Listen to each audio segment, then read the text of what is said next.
그러니까 이 사이를 띄워놓고 싶은 거예요. 솔직히 얘기하면. 네?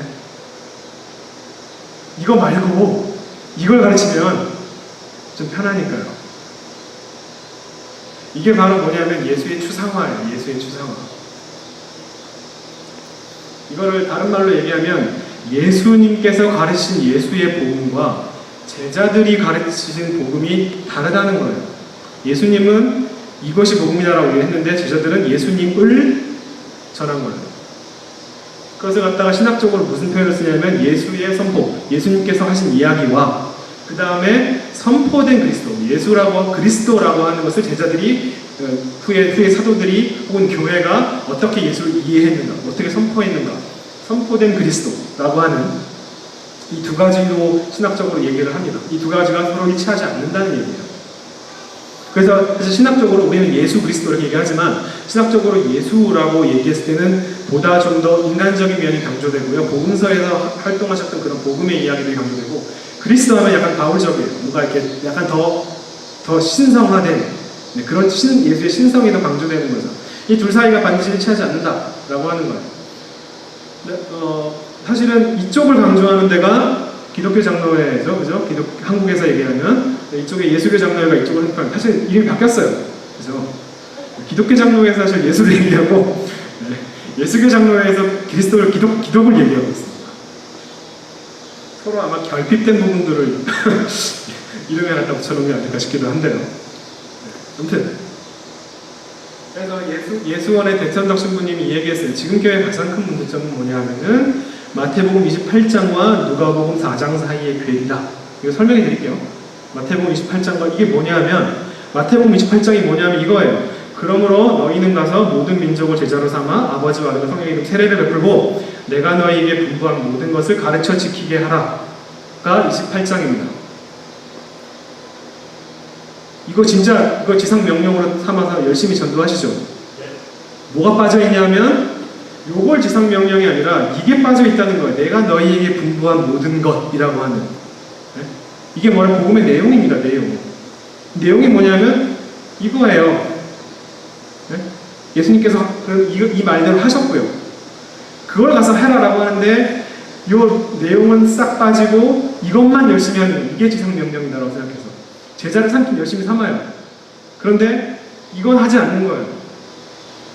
그걸 바로 뭐라고 하냐면 내용 없는 복음이라고 합니다.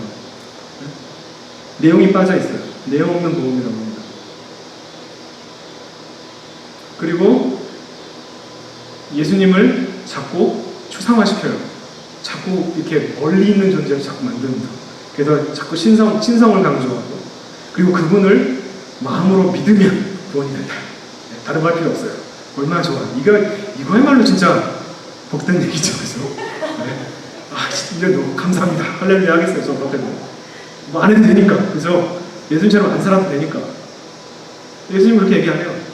야, 내가 하라는 데 가서 해, 이놈들아. 라고 얘기합니다. 이걸 하라는 거예요. 이거 하지 않으면 의미가 없다는 거예요.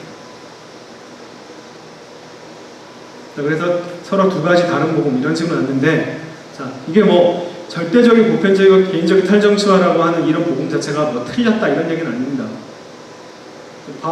바울에게 있어서 이 복음은 정말 바울에게서는 정말 복음이에요. 바울의 그 입장과 그 당시의 상황들을 살펴보면, 근데 저한테는 사실은 근데 이게 교회가 너무 이것만 얘기해요. 교회가 너무 이것만 얘기해요. 이걸 가르치고 이것만 얘기하는 교회가 너무 많아요. 적어도 다른 교회, 시카고에 다른 교회가 하나 있다고 한다면 적어도 이걸 가르치고 이걸 강조하고 이걸 얘기하는 교회가 있었으면 좋겠어요. 이게 저희 도함교회가 되기를 소원합니다. 자, 이런 얘기인데 제가 이제 2부로 갑니다. 이제 여기까지 2부로 가는데 이게 제가 그동안 요즘 계속 천착하고 있는 문제예요. 사실은 자, 이거 제가 지난 시간에 계속 얘기했던 거예요. 이게 관계라고 하는 단어로 믿음이냐 이신칭이 믿음이냐 행이냐 이 문제가 아니라 관계를 가지고 설명해보자 라고 얘기를 했을 때 저는 이 복음이 결국 이거 두 개가 사실은 연결된다고 생각하거든요. 그래서 가장 큰 문제인 건 뭐냐면 죄라고 하는 것을 창세기 3장을 가지고 얘기했단 말이에요. 끝까지 제가 이신칭이라고 하는 것과 원죄 교리를 비판을 하면서 창세기 3장을 가지고 아담과 하와, 지금 바울도 그렇고 아담에 의해서 죄가 들어왔다. 계속 아담의 죄 얘기를 하는데, 근데 성경을 읽어보니까 3장에는 죄라는 단어가 안 쓰였다는 얘기예요. 3장에는 죄라는 단어가 없어요. 그리고 최초로 죄라고 하는 단어가 쓰인 데가 어디예요? 창세기 4장이라는 거예요. 가인과 아벨. 이때 죄라고 하는 단어가 성경에 맨 처음에 쓰여요. 그러면 이 죄라고 하는 문제를 3장을 가지고 얘기한 게 아니라 4장을 가지고 얘기해야 되지 않는가? 라고 최초의 의문과 질문을 던지기 시작했고, 그리고 이제 그런 걸 조금씩 풀어나가고 있는 중이에요. 그 얘기를 여러분과 좀 나누겠습니다. 이 창세기 3장은요, 사실은, 네, 되게 복잡해 보이지만, 이 세 가지에 대한 질문의 답이에요. 인간이 왜 옷을 입게 되었는가? 그리고 인간은 왜 불멸의 존재가 아닌가? 그리고 왜 인간은 선과 악을 아는가? 이 세 가지 질문에 대한 답이에요. 첫 번째는요, 자, 이게 굉장히 중요해요. 별거 아닌 것 같죠? 이게 지금 뭐 벗었다 뭐 이러니까 뭔가 성적인 거 연결해가지고 어거스틴이 계속 성과 연결해서 설명을 하는데, 그리고 뭐 제가 아는 JMS나 아니면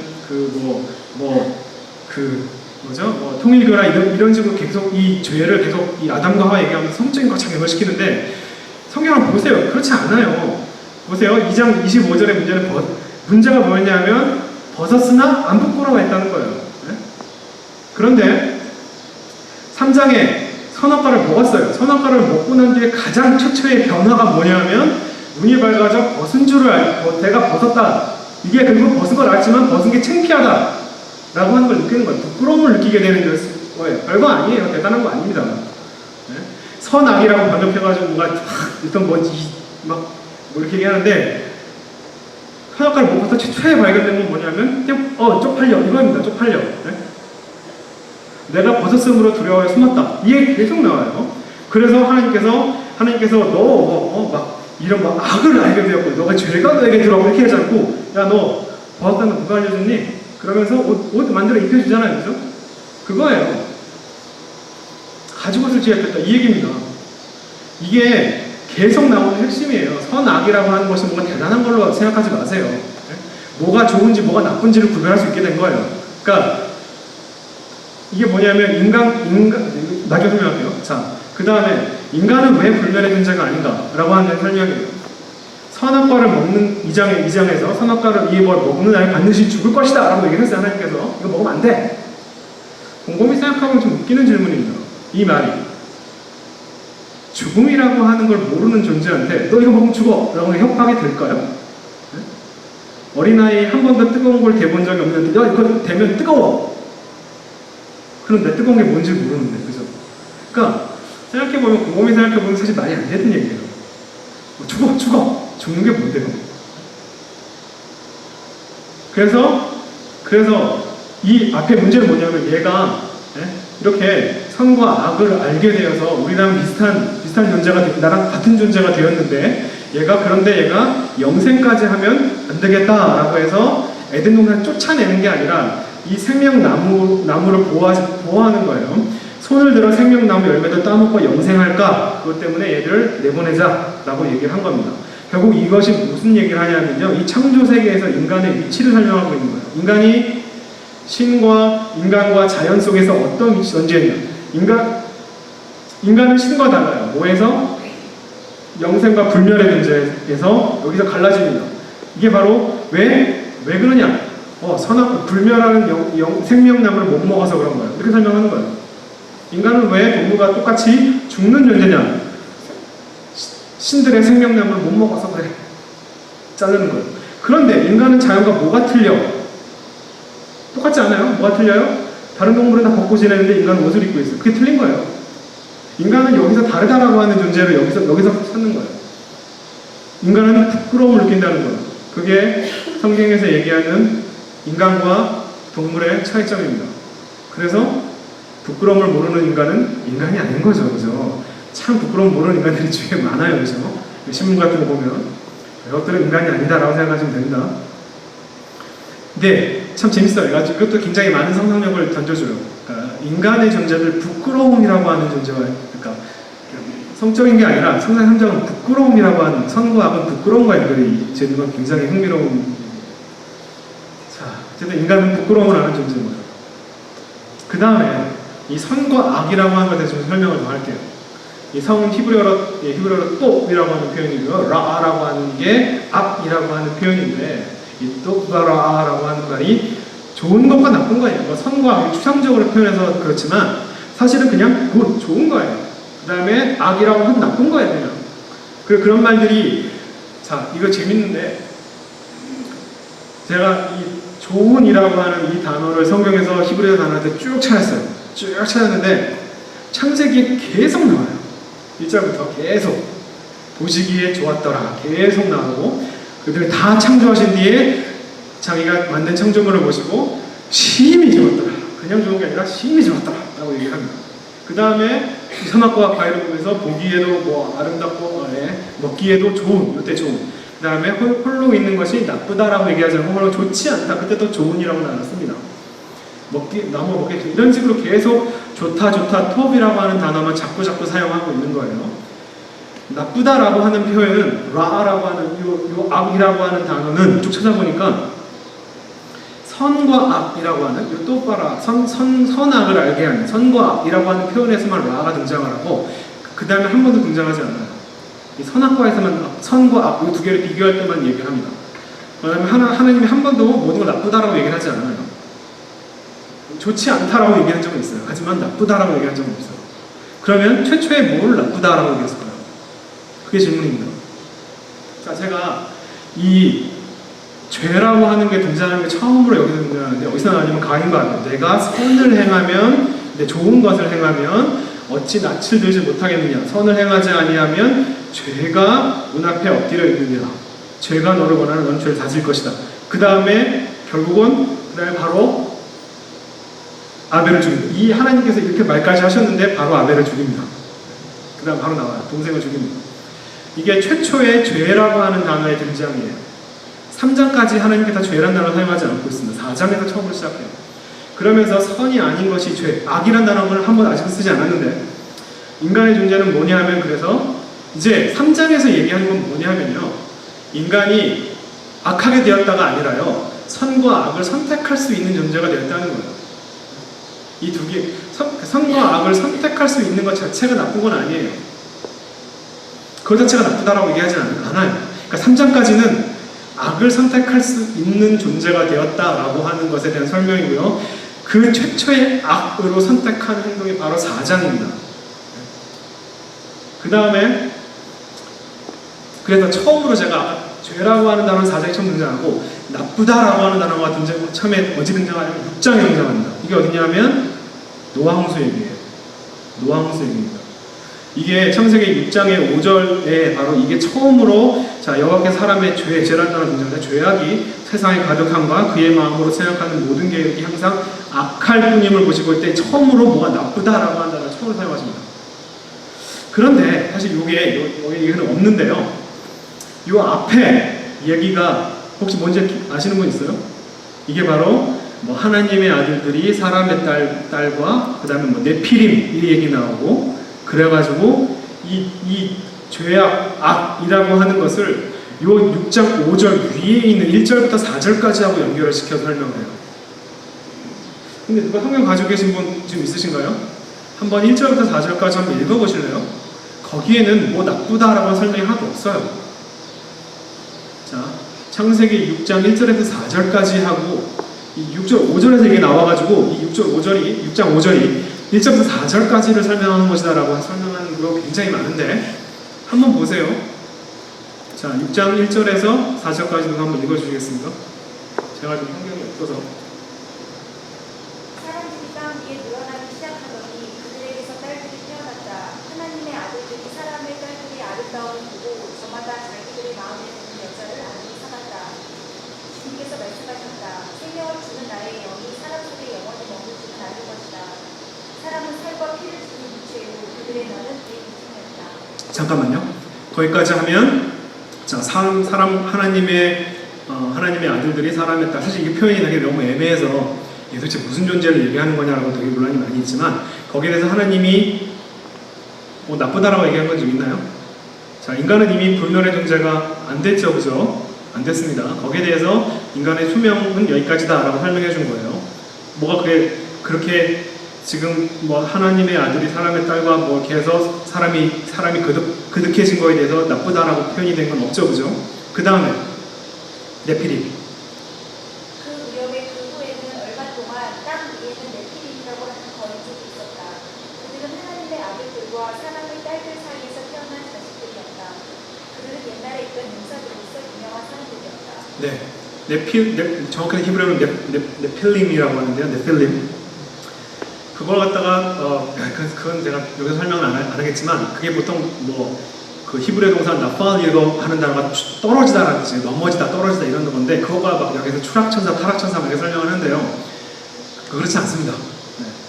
그리고 거기에 지금 네필림 얘기하면서 네필림에 대한 설명이 하나 나오죠. 네필림이 어떤 그런 타락천사다라고 얘기했나요? 아니죠. 용사다라고 표현했죠, 그죠? 네? 용사예요. 나쁘다는 얘기 없어요. 거기에 대해서 앞부분을 가지고 하나님께서 뭔가 죄나 악에 대해서 설명을 하지 않고 있습니다. 이 사실은 창세기 6장 5절의 이 죄악은 어디랑 연결되냐면 그 뒤에 나오는 6장 11절 13절과 연결돼요. 그때 온 땅이 하나님께 부패하여 이거랑 똑같은 얘기입니다. 포악함, 흉포라고 번역해놨는데요. 이거는 이제 개역 개정판에서 포악함, 그 다음에 개역 성경의 개역 한글에서는 흉포라고 번역해놨어요. 모든 혈육이 있는 자는 포악함, 흉포가 포악함이 땅에 가득함으로 이 단어가 뭐냐면 하마스라고 하는 히브리어 단어예요. 하마스는 계속 이게 뭔가 포악, 흉포라고 번역했지만 기본적으로 폭력을 얘기하는 단어예요. violence라고 하는 단어예요. 번역하면 이게 진짜 번역이에요. 그러니까 포악, 흉포는 뭔가 기질이나 성질로 번역해놨는데요. 그렇지 않습니다. 이거 기질, 성질이 아니에요. 네? 뭔가 사람이 막 앵거 매니지먼트가 안 되는 걸 얘기하고 있지 않아요. 폭력을 얘기하는 단어예요. 폭력이 가득했다라고 하는 단어입니다. 그래서 이 하마스라고 하는 단어가 어떻게 쓰는지 좀 볼게요. 자, 이는 여룻바알에 70명에게 저지른 포악한 일. 이게 하마스라는 단어가 히브리 성경에 쓰인 거예요. 그 하마스, 폭력에 대해서 복수를 하는 거예요. 갚아주되 그들을 죽여서 피 흘린 죄를 아비멜렉의 손을 두어 그 형제들을 죽이기 위한 세겜 사람들에게. 그러니까 이 폭력을 행한 사람과 폭력을 행하도록 도와준 사람들에게 보복을 하겠다라는 표현입니다. 이거는 구체적인 폭력을 얘기하는 거지 어떤 뭐 정말 포악, 흉포, 어떤 기질, 화나는 거 뭐 이런 걸 얘기하고 있지 않아요. 마음의 상태를 얘기하고 있지 않습니다. 그 다음에 바로 이건 예레미야에서 쓴 표현인데 여호와께서 이같이 말씀하시는 너희가 공평과 정의를 행하여 탈취당한 자를 압박하는 자의 손에서 건져내니까 빼앗긴 자, 무엇인가를 빼앗김을 당하는 사람을 빼앗는 자의 손에서 구원해내고 이방인과 고아와 과부를 압박하거나 여기서 이방인이라고 한다는 전문용어로 레지던트 에일리언 함께 사는 이 외국인 노동자들입니다. 외국인 노동자. 이게 그런 번역이 훨씬 좋아요. 이방인보다는요. 그냥 외국에서 떠돌아다니는 사람 얘기하고 있지 않습니다. 함께 사는데 이등 국민으로 살아가는 사람들이에요. 이방인과 고아와 과부를 압박하거나 학대하지 말고 해요. 학대가 바로 하마스라는 단어가 쓰인 거예요. 아주 구체적인 폭력의 문제를 얘기하고 있어요. 그게 죄라는 거예요. 죄가 뭔가 이렇게 하나님의 뭐 명령을 어겼다거나 뭐 이렇게 뭔가 아니면 뭔가 선과 악을 알게 성을 알게 이런 얘기가 아니고요. 네? 왜 하나님께서 왜 다 쓸어버리게 했냐? 왜 홍수를 다 했냐? 그걸 가지고 그 앞에 있는 뭐 하나님의 아들 하나님의 아들 땅에 사람의 딸 해가지고 뭔가 혼합주의 이딴 소리 하는데 이거예요. 이 얘기예요. 폭력의 문제를 얘기하고 있습니다. 오늘 목사님이 설교하셨지만 그래서 이사야 4장, 이사야 11장에서 이 폭력이 없는 세계 이새의 줄기에서 한 싹이 나서 잘 아시죠? 그죠? 이 얘기를 해가지고 결국 어떤 세계가 올 것이냐 공의로 가난한 자를 심판한다. 이거 참 왜 가난한 자랄까 심판을 당해? 심판이 나쁜 의미가 아니라서 그래요. 심판한다는 말은 정의를 우리가 give justice라고 얘기하는 정의를 주다. 네? 억울한 일을 당한 사람에게 정의를 이루게 하는 것이 심판이에요. 그러니까 심판이 나쁜 건 아니죠. 네? 가난한 자, 이게 아까 통칭이라고 했습니다. 가난한 자라고 하니까 돈 없는 사람을 얘기하지 않아요. 정직으로 세상에 겸손한 자, 이 겸손도 마찬가지로 이렇게 그래서 겸손하세요 얘기하지만 이것도 진짜 잘못 번역된 거예요. 이 겸손이라고 하는 말은요, 근데 안베이에렉스라고 해서 안베이가 아나빔이라고 하는 말은요, 이게 바로 억압당하는 자를 얘기해요. 영어로 하면 afflicted라고 번역을 하는데 억압당하는 자, 핍박받는 자를 얘기합니다. 세상이라고 하는 좀 번역을 세상의 핍박받는 자 이렇게 얘기하니까 뭔가 굉장히 막 큰 얘기지만 에레츠 땅입니다. 이 땅을 버덕버덕 기어다니는 땅에 억압받는 자를 얘기하는 거예요. 안베이 아렉스. 굉장히 훨씬 더 아주 구체적인 단어입니다. 번역 자체를 추상적으로 하면 안 돼요. 이렇게. 세상의 겸손한 자를 판단하고 심판과 판단은 같은 얘기죠. 이게 바로 하나님의 심판을 일하는 게 바로 이게 바로 은혜예요. 이게 바로 사랑이고요. 네? 이게 바로 정의입니다. 정의와 심판과 사랑과 보복 다 똑같은 얘기예요. 구약에서. 누구에게? 이런 사람들에게만. 네? 이런 사람들에게만. 그래서 꿈꾸는 세계가 뭐냐 하면 재밌어요. 표범이 어린 염소와 함께 누우며 송아지와 어른 사자와 살찐 짐승이 함께 있고 사자가 소처럼 풀을 먹는다. 재밌는 표현이에요. 젖먹는 아이가 독사의 구멍에서 장난하며. 자, 요 구절 다시 좀 더 깊이 볼게요. 사자가 소처럼 풀을 먹는다. 이게 굉장히 중요한 얘기거든요.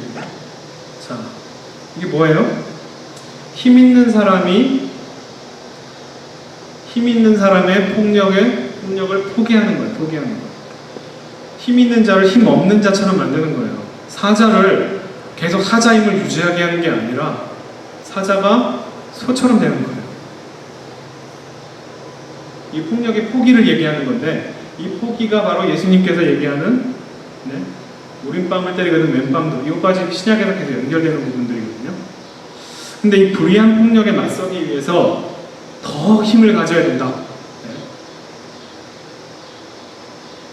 사실 이건 저희 예전에 제가 이런 얘기 좀 했었죠. 그죠? 폭력의 문제를 얘기하면서 저희 선배는 이렇게 얘기했어요. 그러니까 뭐 학생 운동권 시절에 이렇게 막 정권의 폭력에 맞서기 위해서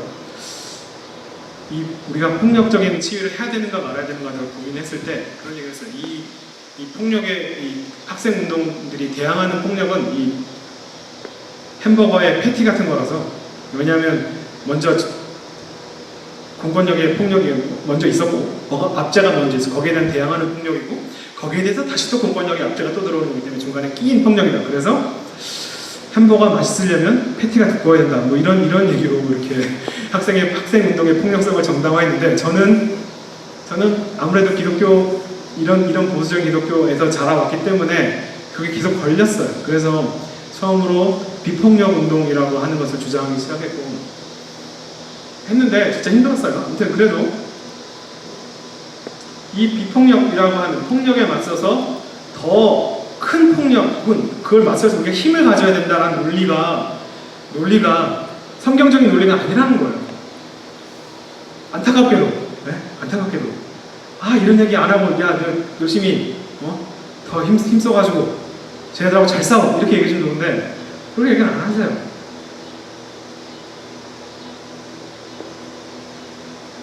그냥 이 복음이 마음에 안 드는 거예요. 하지만 이 예수님의 복음이 이렇답니다. 내 마음에 안 들어도. 자, 그래서 이게 예수님의 제가 복음과 관계라고 하는 얘기를 했을 때 이게 소극적으로는 죽이지 마라. 그 다음에 죽일 능력을 갖고 있는 사람에게 그 죽일 능력을 포기하게 만드는 거예요. 반면에 적극적으로 얘기하면 그냥 죽이지 마라가 아니라 살려라. 이게 바로 예수님께서 복음에서 얘기하면서 눈먼 사람의 눈을 뜨게 하는 건 눈먼 사람을 살리는 행위잖아요. 그렇죠? 적극적으로 살리는 행위로 나가는 거예요. 이게 바로 관계예요. 그냥 소극적으로 죽이지 않는 게 아니라 상대방 살려라 라고 하는 살리는 관계를 맺어라 라고 하는 것이 바로 이 둘 사이를 지금 계속 연결지어서 얘기하려고 하는 건데요. 바로 이겁니다. 이게 살려라는 거예요. 이게 살려라. 살리는 관계를 맺어라.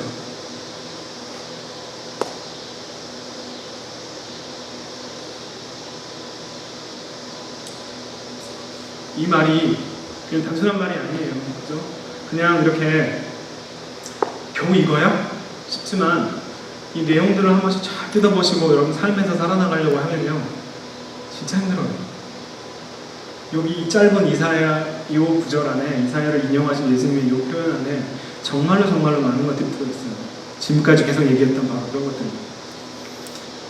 이 살림은요 아주 구체적인 거예요. 뭔가 추상적이지 않아요. 제가 계속 지금 예수님을 그리스도로 자꾸 추상화하는 이런 이 종교적 움직임에 대해서 저는 계속 좀 반대해서 뭔가 이 신앙이라는 걸 정말 구체적으로 해나가자라고 하는.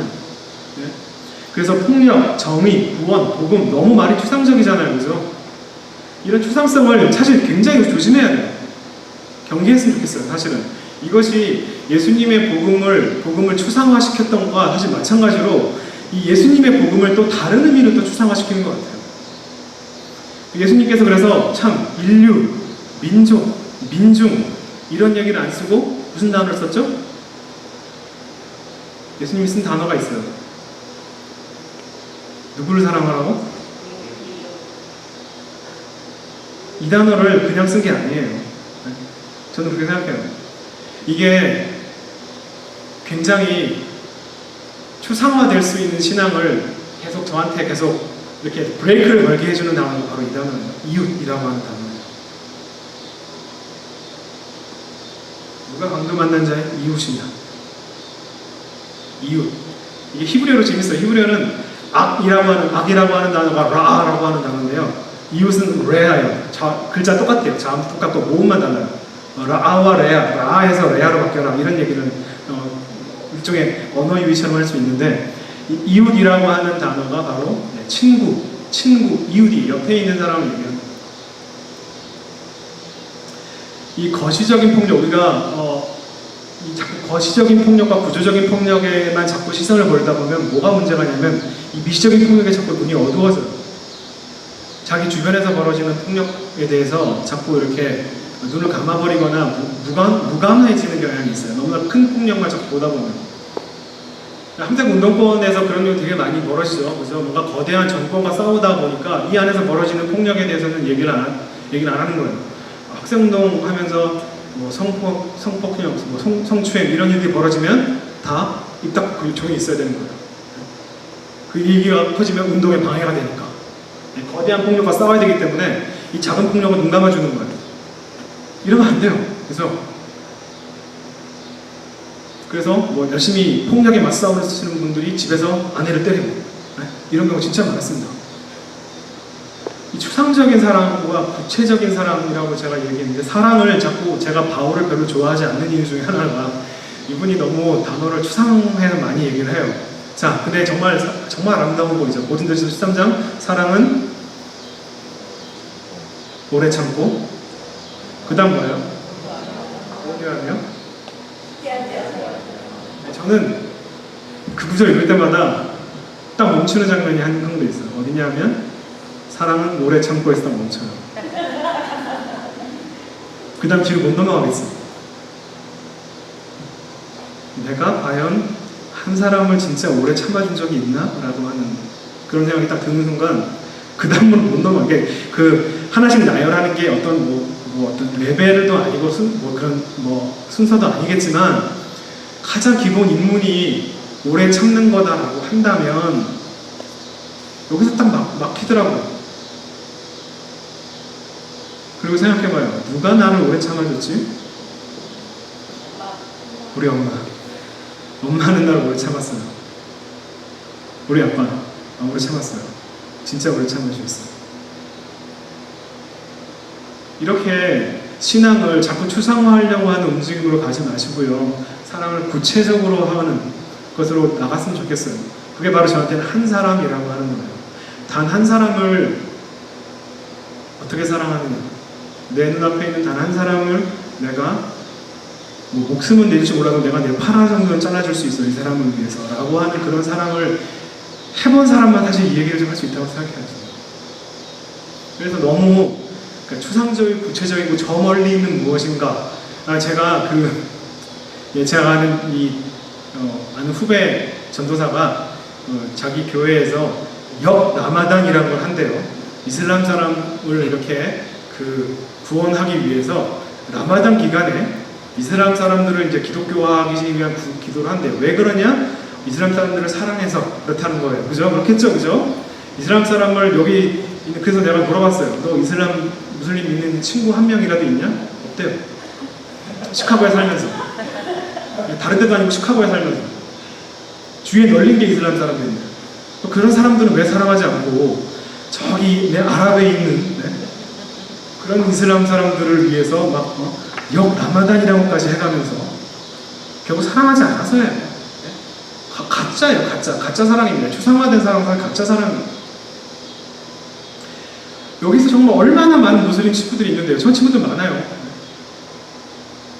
그분들한테 정말 많이 배워요. 또 이렇게 정말 이렇게 이 신앙을 할 때 예수님께서 이웃이라고 하는 단어를 쓰신 이유가 저는 있을 거라고 생각해요. 뭔가 이렇게 뭔가 포괄적인 무엇이 아니라 이웃.